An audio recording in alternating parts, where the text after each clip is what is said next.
Good afternoon, friends. I'd like to welcome you to What's in Tegan's Storage Locker, the show that dares to ask the question, just what is in my storage locker?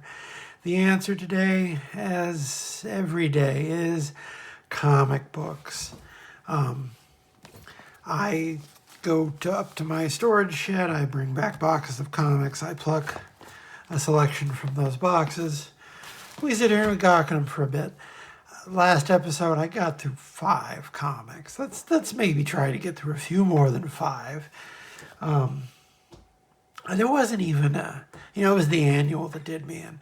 There wasn't even a handbook. It says handbooks, they take forever. And issues of Marvel Age, I'm not doing those on the channel anymore. They tend to eat up a lot of time. I assume you want to see, more than me just sitting here reading a single magazine. Let's see some variety. So let's start off with an issue of Superpowers from 1984. A lot of the stuff I have in these boxes is from the 90s, because that's when I was buying a lot of comic books. But I have a fair amount from, other eras, so to speak. I don't think I paid more than a quarter for this. I don't think I've ever paid more than like 50 cents for any issue of the Superpowers. And I don't think I have a complete set of both series, but I have most of them, and I don't think I paid more than 50 cents for any part of it, because they were, as you probably know if you've heard of the Superpowers at all, this was the book that was put into production to sell these toys. And of course, these are wonderful toys that people still remember quite fondly. Pretty much state of the art for the time. I had a Superman. I didn't really have any of the others, but I had a Superpower Superman. I remember squeezing him, and I lost his cape. I think pretty much everyone probably would have lost his cape at that point in time. But this is the comic. And the interesting thing is they didn't just sort of, concoct a story out of thin air. For some reason, and, I'm sure there's a whole line of thought that went into this. What they decided to do for their big... Hello, am I in your way? What they decided to do for their big push into the toy aisle, and I think the Super Friends... It wasn't called Super Friends anymore. It was Challenge of... Was it Super... I don't think so. But I don't remember. They changed the name. And I'm putting it on the screen right now, because I haven't seen those episodes in a very long time. But they reoriented the whole line of the DC merchandise around Jack Kirby characters for a solid year. And the Superpowers books are sort of an artifact of that time. After Kirby came back to DC, he'd already been back to Marvel, so this was his last, stint at DC. And he did the last New Gods graphic novel, The Hunger Dogs. And for some reason, the natural follow-up to that in people's minds was, let's build a toy line around this. And in hindsight, you can see, they wanted to be able to use Darkseid in merchandising. That was the big get for them. And history has proven the big star of those books was not actually any of the heroes, even Mr. Miracle so much as Darkseid is the character that has probably had, most of an impact. And, not this line, but second line of Superpower. Like I say, I didn't collect them at the time, so I don't remember off the top of my head.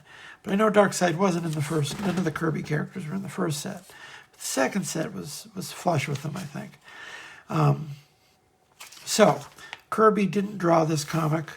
Adrian Gonzalez did, but Kirby did plot it for Joey Cavalieri to script, Pablo Marcus, Old Hand on inks, Ben Oda on letters, another classic talent. You can... he's almost as distinctive on DC books as Janice Chang was. I think I've spoken about Janice Chang on this channel before. The letterer worth buying a comic book for. At least that's what I thought. That's more or less what I thought when I was a kid. So it's not Kirby drawing, but this is basically, what Darkseid is doing, I believe, after the Hunger Gods. He's just sending the emissaries of doom, well, the disciples of doom on the cover, but he's sending these doom fellows out into the ether and he's catching up, I guess, on the status quo of where these characters are, because Luther's talking about his, this was the period where he had that planet that was wiped out, and they never have tried bringing that element of the character back. I like that element. They've never gone for it in the modern era. It actually did, give the character a tiny bit more depth than he usually does have. So he's being picked up there. Oh, this isn't a Kirby comic, but that you can tell they're trying to draw something, Kirby-esque. He didn't necessarily think much of people trying to draw like him, but this is kind of fun. Just Bronze Age, lots of Kirby in the mode like we would see later on from Ron Frenz and Joe Sinnott and Thor, and certainly from the entire career to date of Tom Scioli, and Ledron too, for that matter. Taking Kirby as a stylistic touchstone consciously, not just as, trying to draw like the house style, making the conscious decision to do it. But this isn't Kirby. This seems very Infantino-esque almost, with these huge, you can tell this is a very large boulevard that they have all this space to run in, because Flash ran around all those huge Midwestern streets that went on, into the horizon line. And here's a very, very classic-looking penguin. That's an interesting thing. I was talking about this on some social media at some point not that long ago. Oh, before I get too off on that, I just want to point out here, Warlord had its own set of toys in the 80s. Warlord had its brief set of toys, during the He-Man.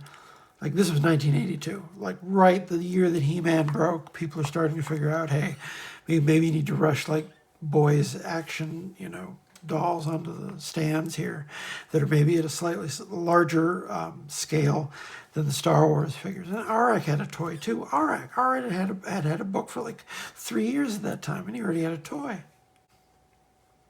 And that's the Hercules logo from a very, very brief Hercules book that DC did in the 70s. They tried to make a go of it with a version of Hercules, but Hercules has never sold for Marvel either. So, although the Hercules had a really good run in the aughts, the Greg Pak Hercules, that was a good run of comic books. I will recommend that book to anyone who wants a good Hercules story from Marvel. They are a thing that exists. They're possible.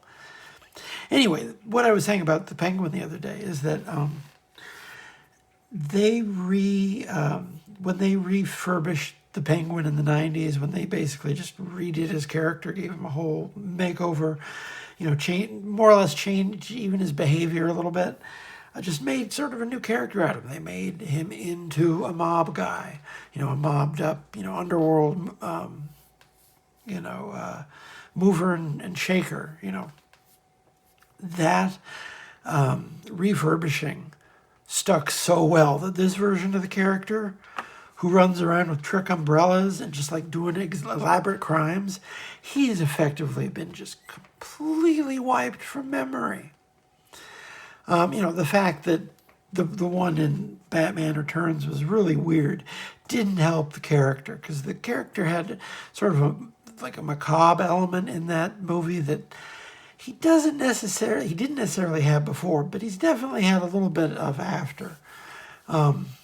Just this Technicolor, the guy who laughs like the bird, he's gone.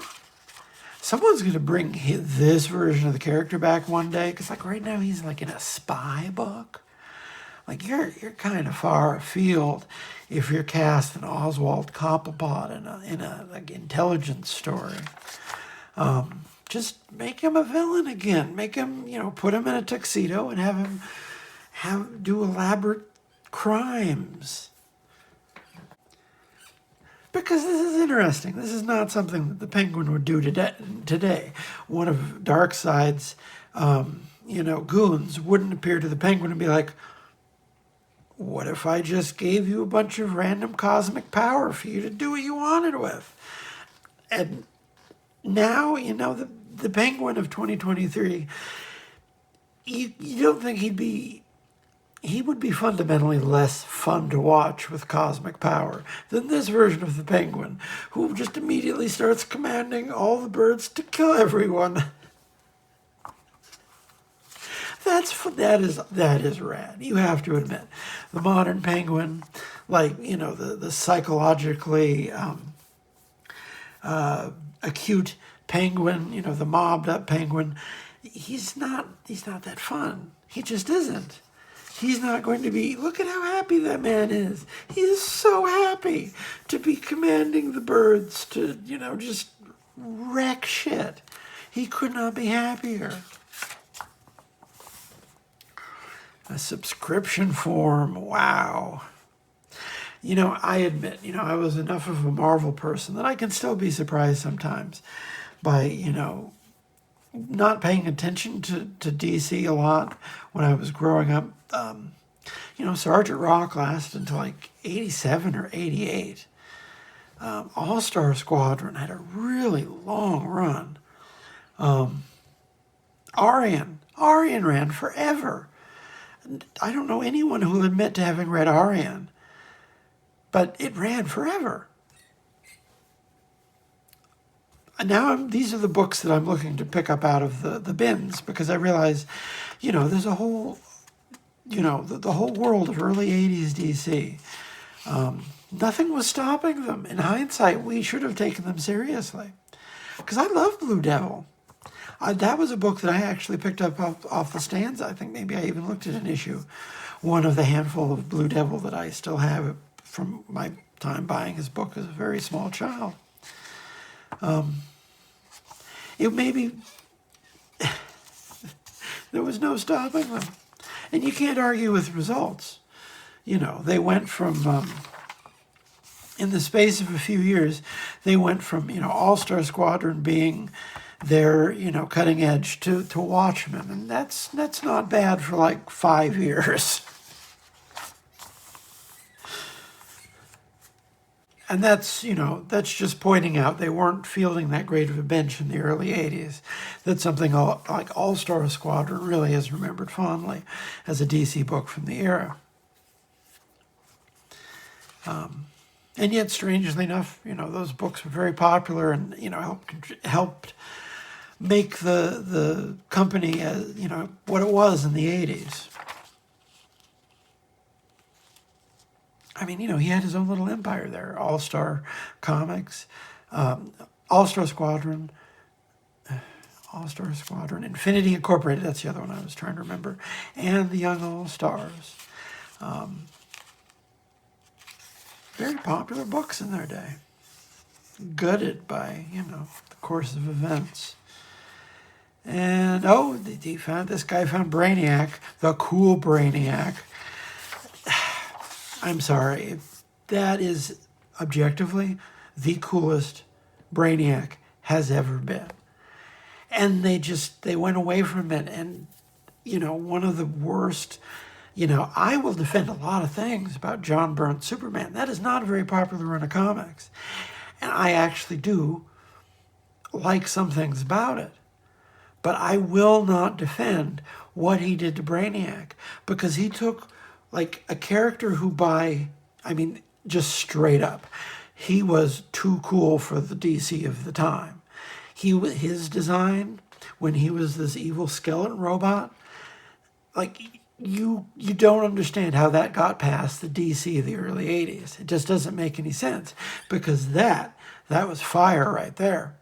And then Crisis, and then after they did Crisis, and for a couple of years he was a carnival magician painted green, and even by the 90s, it just took them a long time to find equilibrium with that guy, because they had it perfect. And I guess the people who, actually made the comics hated that version of it, because they never brought that one back. Maybe they brought it back in the last couple of years, but last I saw, that was just his spaceship. He was still a big, muscled green guy last I remember. It's like, no, man, you had this awesome Skeleton robot thing. And the Joker, Kirby is just... There are a lot of characters he drew, or that he never drew, and you think maybe he wasn't put on this earth to draw the Joker, because this isn't him. But, you look at the cover and it's like, that's a weird man. That's taking that design, very literally, in a way that seems, and, it's the Joker. The Joker is supposed to seem slightly off, but still. The Joker for Jack Kirby, it just seems like two great tastes that very poorly sit together. Maybe I'm not making any sense. Oh, it's Hawkman. No one said, like, what are you doing here, Hawkman? You don't need to be here. You don't need to be involved in any of this.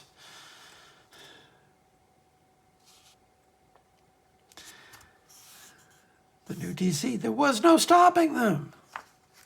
That's why I say the stuff that I've been enjoying most lately has been, early 80s DC stuff that I was completely ignorant of, like Arak. You're not going to pay a lot of money for Arak to this day, but that was a fantastic book. Someone gave the Joker magic powers, it looks like. That's not a good thing. That's a bad thing. Yeah, the Joker with Kirby Crackle around him, that's something wrong about that. Okay, so we had a house ad. Well, this was the house ad at the time. And this is a nice piece of Jack Kirby art. Again, this Joker is just uncanny somehow. He's drawing the Cesar Romero Joker. It just feels, it's got a weird vibe to it, man. And he was doing the covers for this. That's a nice piece of work from him. Blue Devil, love that book. Yeah, the annuals, what were they doing for the annuals? Anything. They had Gray Morrow doing the Supergirl movie special. That seems like something I'd want to read. That would have been the adaptation of Star Trek 3, I want to say. The first one I actually remember seeing in the theaters. I still think 3 is underrated. The DC Presents Annual, it's the double-length Gil Kane Captain Marvel story. Definitely worth tracking down if you see that in the back issue bins. I want to say, was 84 the year they got Michael Golden to do the Batman? I don't know. It might have been 83, I don't know. You know what I'm talking about. This was one of those wonderful Keith Giffen. They just had a run of really great annuals for the Legion. I'm not even a big Legion person, but the Legion annuals in the 80s were some of the best Legion books they ever did. Some double-length Keith Giffen books. Perez was doing the annual. Where did he find the hours in the day? See, by the early 80s, they had a fairly decent bench to field. There's the All-Star Squadron with, this was he had a really nice panel artist on the All-Star Squadron annual this year. Dick Giordano, Rick Hoberg, George Perez, Marty Nodell, Rich Buckler, Carmine Infantino, Wayne Boring, Don Newton, Richard Howell. Like, one all-star, that's one to pick out of the quarter boxes if you come across it, I'd say.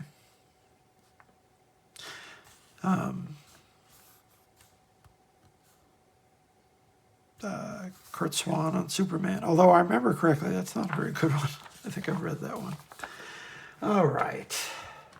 That was fun. That only took us 20 minutes to get through one issue. Maybe I need to just talk quicker. I don't know. Well, how about... All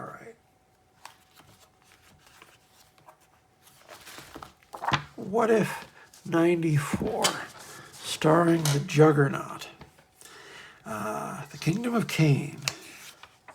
Now, if I recall correctly, because this is from the period of What If, which I've discussed before, discussed before after they wrote the Watcher out of the book, and they were just doing straight anthology stories without, the framing, which, I always missed. I never liked the book as much, even when the book was decent, and this was a very decent issue of this, I remember.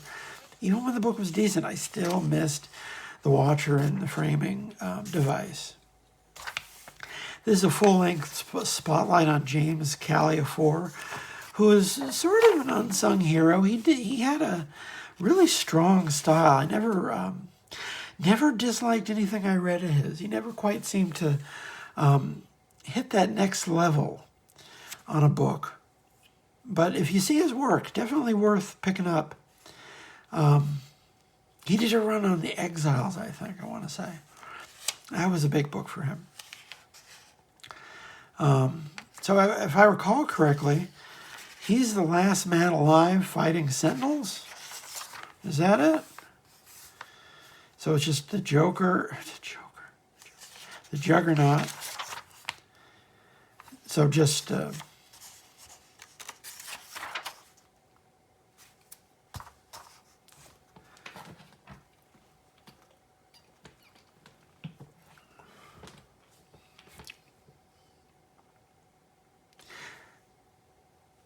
the Juggernaut, fighting Sentinels at the end of the world. Sort of like, not that far away from Hulk Future and Perfect. Just, a dystopia based upon, the absolute, not even just like a dystopia, but just everything is gone. All you got left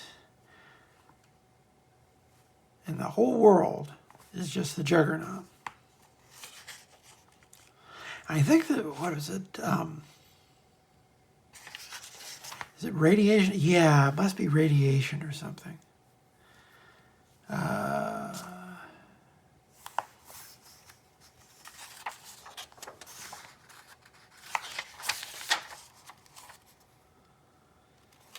Yeah, just everything was destroyed.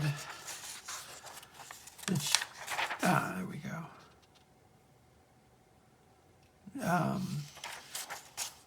He's just left alive because of his invulnerability. Oh, and he's not the last person alive.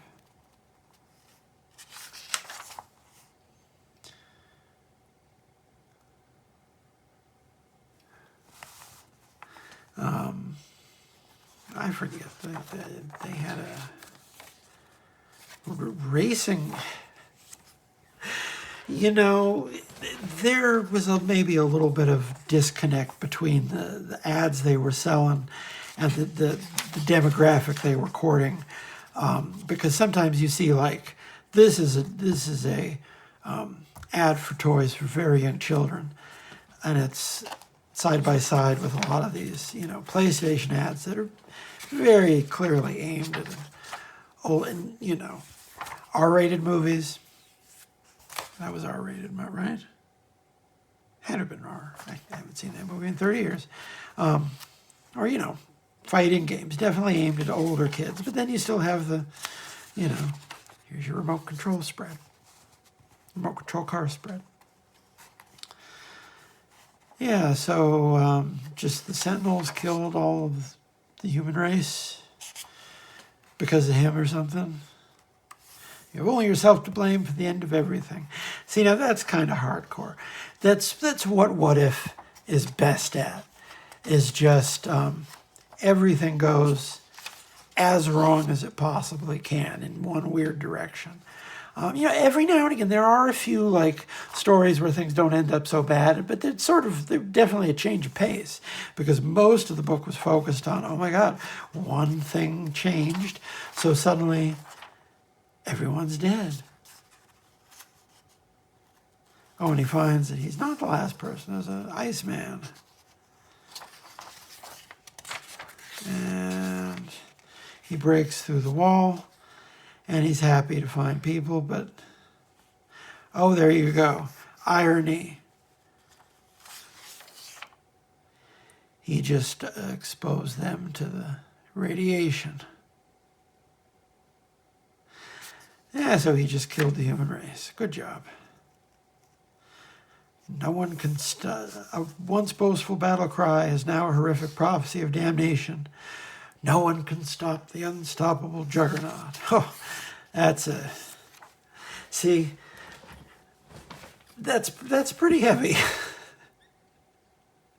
That's actually one of the better Juggernaut stories, I think. Just take this guy who's completely over his head in just about every aspect of life and give him infinite power. What do you end up with? Here's a weird one for you. Fantastic Four 2099. Had a, well, they weren't doing the, they eschewed the first generation and the second generation of 2099 books. And still to this day, sometimes when they do the 2099 books, they do the, techno border to it. And they didn't with this, and they stopped doing it, and it was almost sort of like when they stopped doing that, cover design, the air was coming out of the balloon. They were stretched too thin. I love the 2099 books, and I was a Fantastic Four reader, but I love the 2099 line. For the first couple of years, everything they put out was at least decent.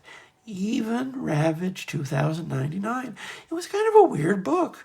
No one wanted it, so they just sort of did weird things with it. They sent the dude out to live on a radioactive rock for the rest of his run. It was kind of interesting to the end. But then they made some really bad decisions. And, as much as I love the Fantastic Four, this book really marks the beginning of a decline for that line.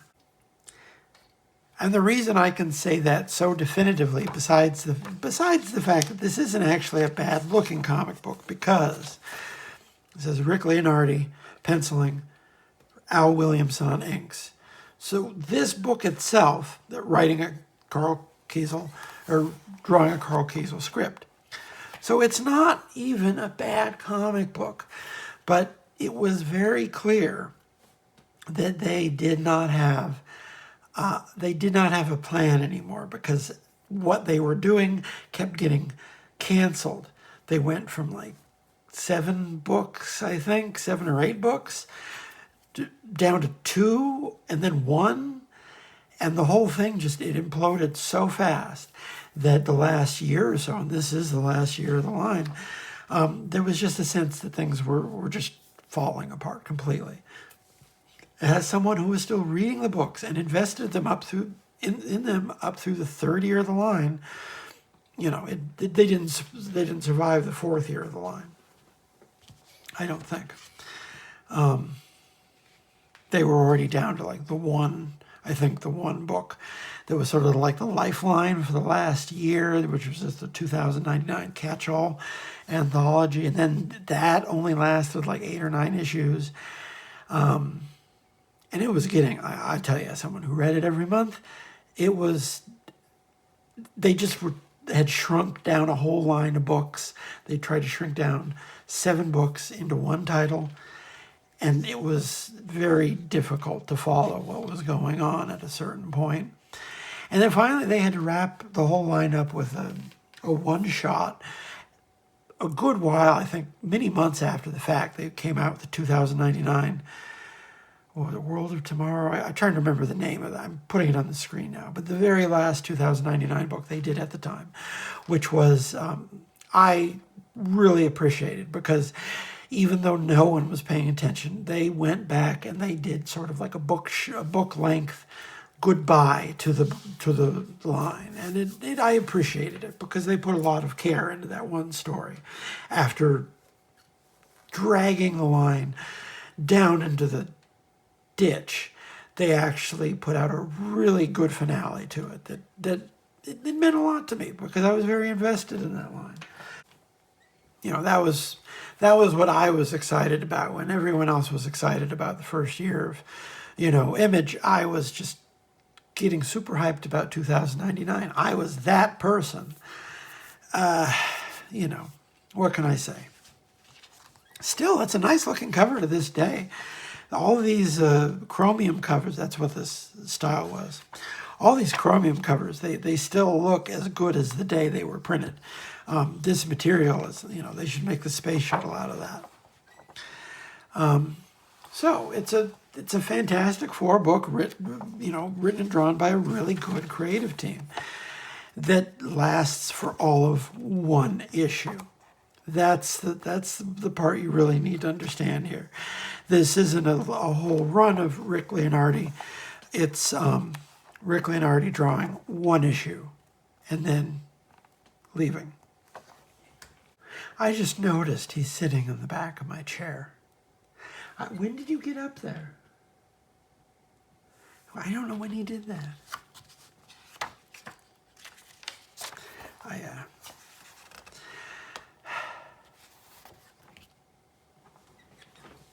Oh, you're getting down now. Well, we've been joined by a young gentleman here who wants to help us. You want to help us read Fantastic Four 2099? No, you don't. Like, nope.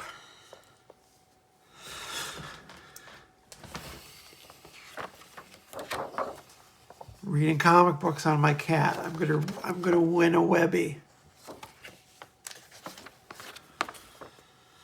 Yeah, so Rick Leonardi drawing one issue of a, and the gimmick was, if I recall correctly,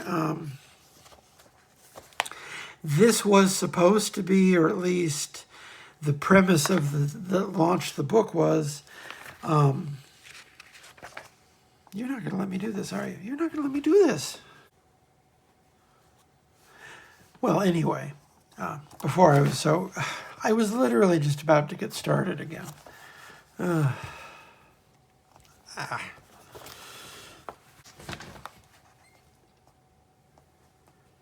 Anyway, as I was saying before I was so rudely interrupted, like twice, the premise, from what I recall, is essentially that one day, in 2099, the regular Fantastic Four, like the guys that we know, they just pop out of the negative zone portal one day in 2099, and they don't know what's going on. So then they realize that they've been, somehow pulled forward into a dystopia where Dr. Doom rules America, and he was actually the better alternative. But like I say, everything was starting to come off the wheels, in Marvel in general, but definitely for the 2099 line.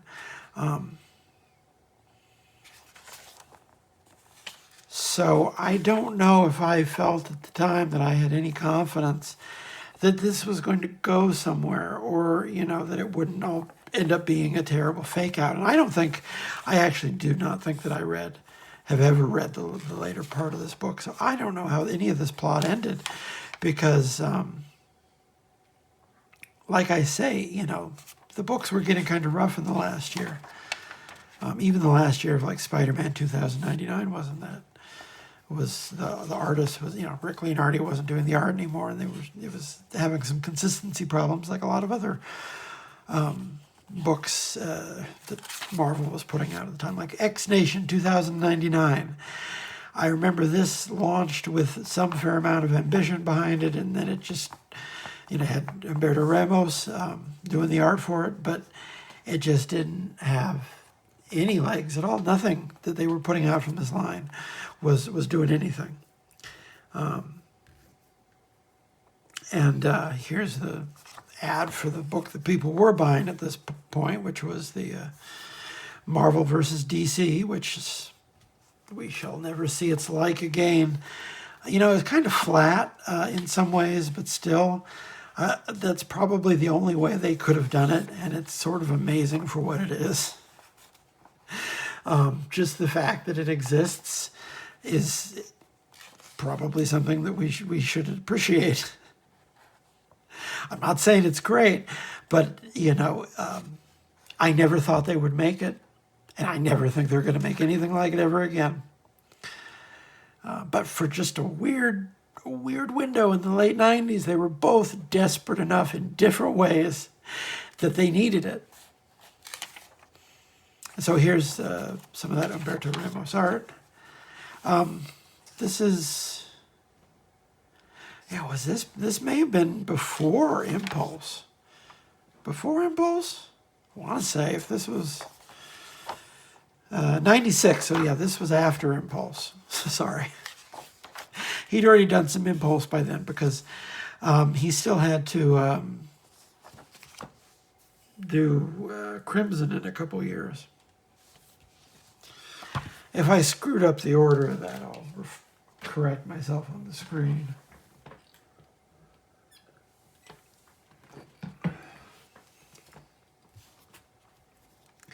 God forbid I not know the exact order of everything in Umberto Ramos's career. I like his art, but, my memory is only so good, just old people.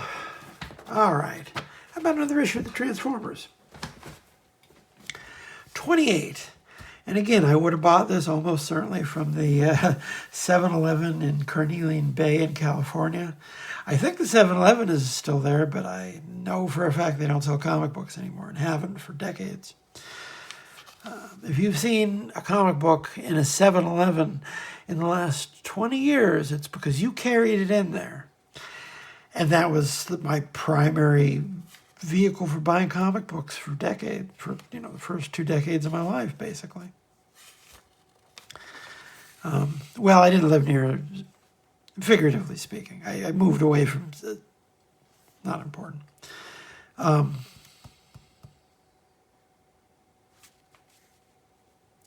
This M&M ad ran for a considerable amount of time in both Marvel and DC. I remember this Ugly Balls ad, this sort of like generic Mad Balls with this, either Neil Adams or one of his people in his continuity studio drew that, almost certainly. Anyway, I believe I talked about an issue of the Transformers earlier in the videos, where I mentioned the period where Grimlock is king of the Autobots, and so Blaster and Goldbug, because he was Goldbug by then, this was after Transformers versus G.I. Joe, they're basically just out on their own because they can't follow Grimlock. They recognize Grimlock as he's a tyrant and he's going to lead the Autobots to ruin, and they can't be a part of that in Optimus Prime's absence. So essentially they go out on the road, and following them is one of the main, there are a lot of stories that keep getting juggled here up through issue 50 of the book, really. You got a lot of different stuff going in and out. Bobby Budiansky, doesn't get the shine relative to Larry Hama and G.I. Joe. But this is not a insignificant achievement. It was a very difficult book to write. And, in hindsight, I look back and see he had a lot of work to do juggling, because they just kept throwing new balls at him to juggle every month. And that it reads as well as it does is a testament to his skill with juggling. Don Perlin, he did a fair amount of Transformers. The team of Aiken and Garvey on inks, they were pretty common around the time. Janice Chang again. Maybe it's because I grew up reading Transformers that I identify her arts, or her letters so well. So, this is maybe not the most inspiring run of stories, other than I read it when I was a kid. One of their few recurring human antagonists was this guy named the Mechanic. And his whole deal was that he snuck onto the Ark one day and he stole some Autobot technology, which he could basically just do, weird magic, basically it's like a magic wrench that he builds, and he's got these industrial oil guns, and he just uses these toys to commit crimes, and he fights the Transformers a couple of times. This is, you know, more or less what they were dealing with here, is the occasional very I'm just going to say unimpressive human antagonist.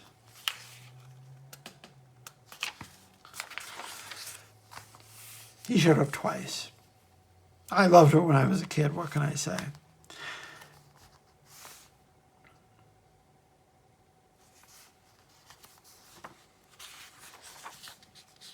Oh, see, there's Grimlock with his little crown. And he's dealing with... yeah, this may be the one that they fall out with... because they were looking for the mechanic guy, because he'd already fought him once and 2 issues ago. And I was excited. I was excited because this guy was coming back. He just, I don't think he really stuck around as far as the Transformers antagonist. I was excited about him when it was, you know, 1986 or, you know, 1987. But, you know, what can I say?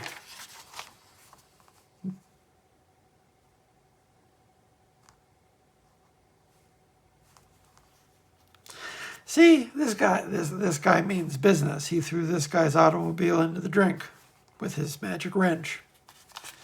Here's this dang Olympic prizes and cash ad. These, man, I never knew anyone who did anything like this. It just seems like a pyramid scheme. I'm sure it was a pyramid scheme. It had to have been a pyramid scheme. Or a trick, you know, you get someone's parents to spend money on this merchandise that they're never going to move. Anything fun, interesting? Yeah, they were still doing the, you know, insult book, whoopee cushion, fake dog mess ads, the Atlas body. Still, they're down to a postage stamp, but Charles Atlas is still selling comic books.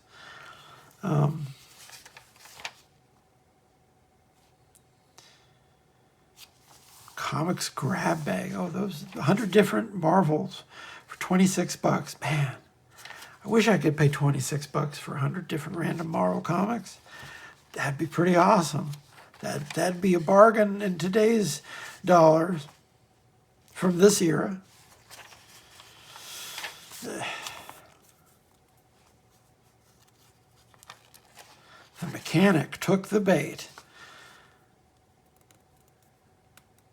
Oh, goodness. This is probably more elaborate staging than it is necessary. Drawing a comic with a lot of cars in it, I just imagine, you know, it must take a special, and that's Don Perlin. It takes a special type of soul, so I hope it wasn't too mind-numbing. There's a reason why the Transformers would only have, what are we doing here, people? There's just something kind of unwholesome about that. This guy, who the heck is that guy? Like Daryl Hall or John Oates, whichever one, I can't remember. I can never remember. I know I shouldn't. I used to write about music professionally, and I still can't remember which is Hall and which is Oates. Hall was the blonde one, right? I'm not going to look. I'm just going to leave it here. I think it was Hall. If I'm wrong, I'm going to leave it in here. I'm going to be honest about it. Yeah, like I'm going to show you that one, just so you see what we're dealing with here. This is an interesting comic book.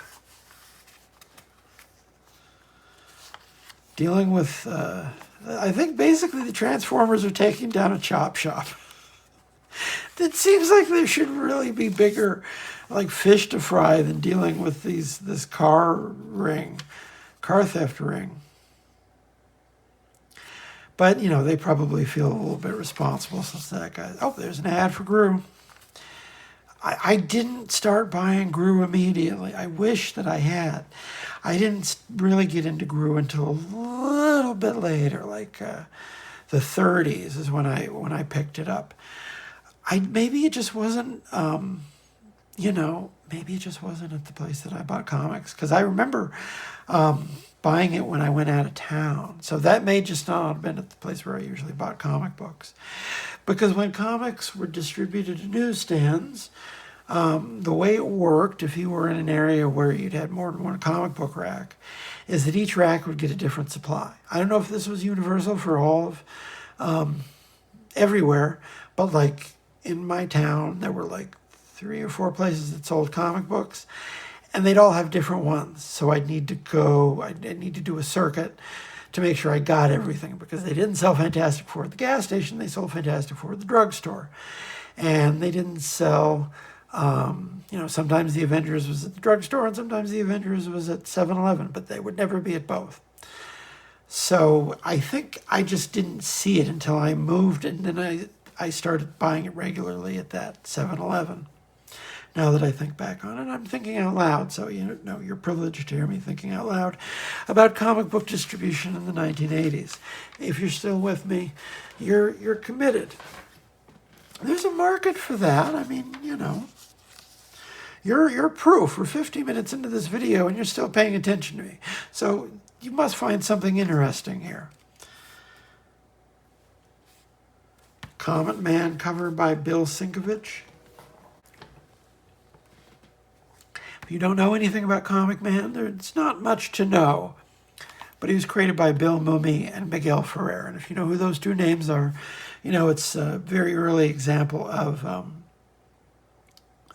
importing a celebrity to write a comic book. Not particularly a celebrity in nerd circles, you'd say, because they were, both still are fairly well known, although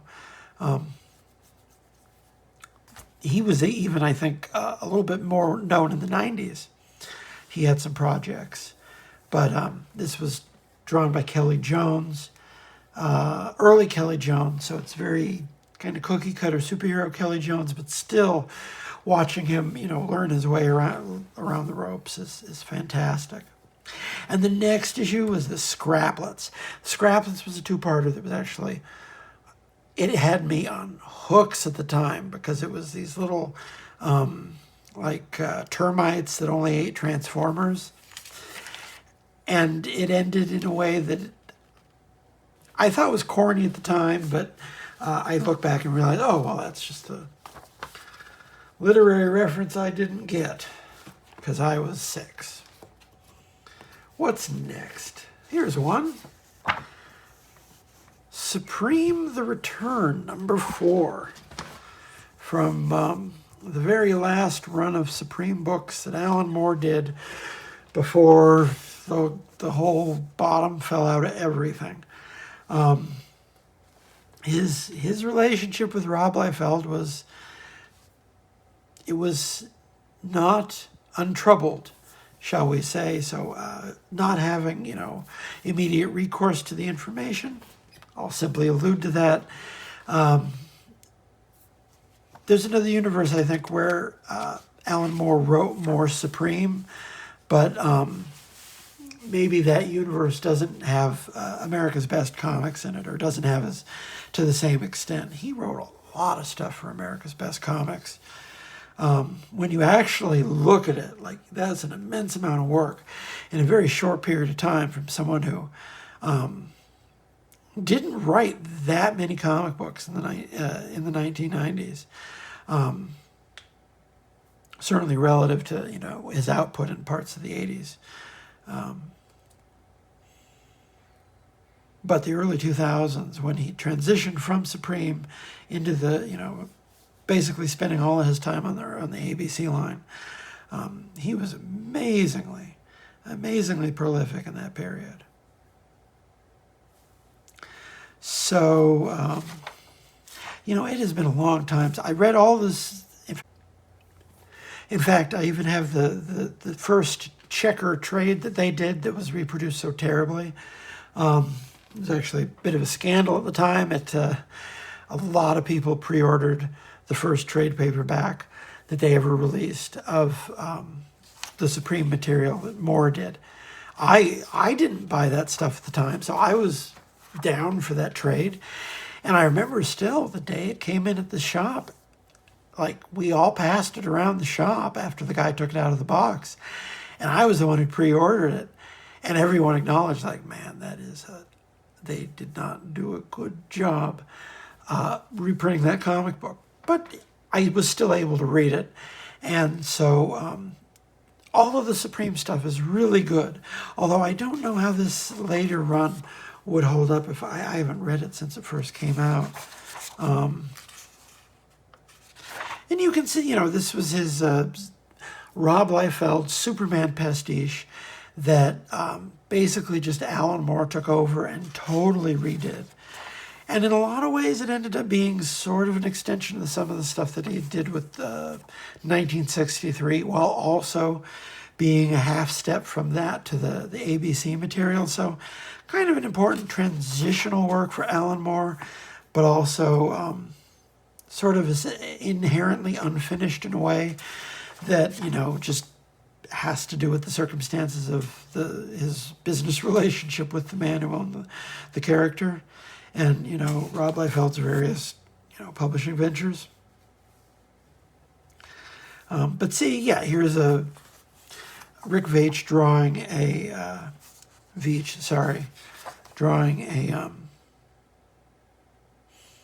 Rick Veitch inking himself on a 60s pastiche, you know, very much like what you would have seen in 1963. The ABC line didn't go in for as many straight pastiches like this. They were a little bit more clever with it. You know, they had someone like Chris Sprouse who could very, you know, ably change up his art style on a book like, you know, Tom Strong.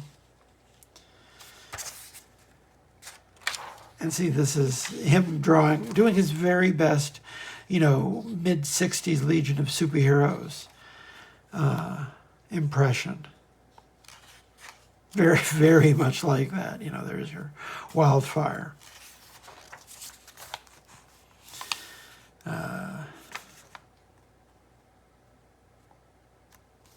And everyone, you're getting to show off all of these, you know, different superhero powers, which was all the point of the classic Legion stuff.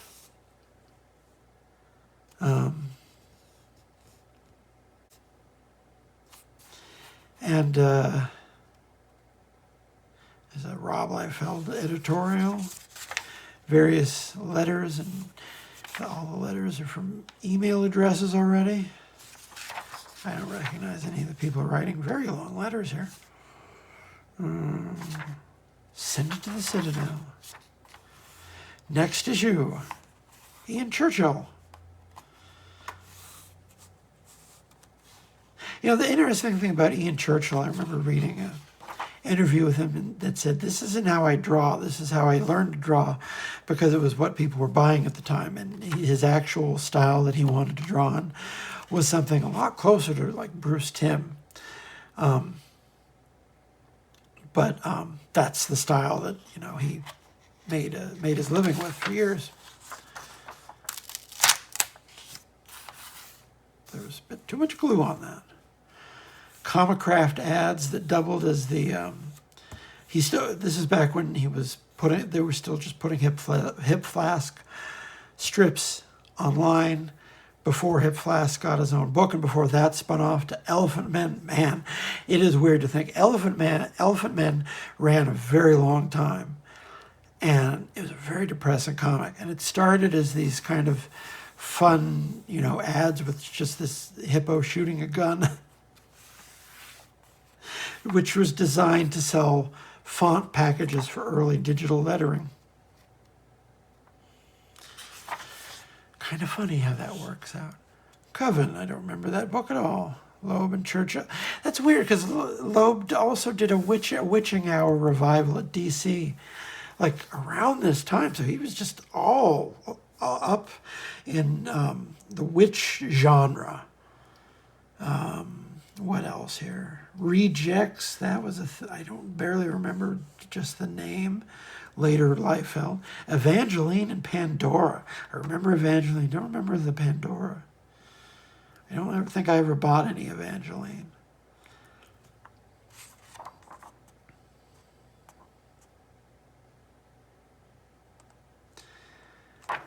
Never really thought Liefeld was a good cheesecake artist, shall we say. Well, what are we doing on time here? Oh, we're about at time. More or less. How many books did we get through here today? We got through 5 comics. We recorded 2 episodes tonight. We got through 5 comics in both of them. Maybe, is that just how things are going to be? I don't know. Well, if you're showing up to watch, I mean, who am I to cast aspersions on my own audience? Anyway, if you like what you see here, I'm doing daily reviews on TikTok. They're also posted on Instagram. I got a newsletter that goes out just about every week. There should be a card for it going up on the screen here now or soon. I do a podcast with Claire Napier where we talk about Top Cow Comics, Witchblade, Mark Silvestri, all that stuff. We've done episodes about Tomb Raider and the Darkness, all sorts of fun stuff. We're on Spotify now, so we're real easy to find. And we got a Patreon, too. And we're on YouTube. I'm putting old episodes up with visual annotation. You can find them on this very app that you're on. What else? Oh, yeah. I'm usually to be found every week on the Comics Journal website. I'm just very prolific. Very prolific, what can I say? None of it pays very well, so, it's a volume game. Oh, well. Have a wonderful day, everyone. I think that's about it for me. Be well, people. Be well.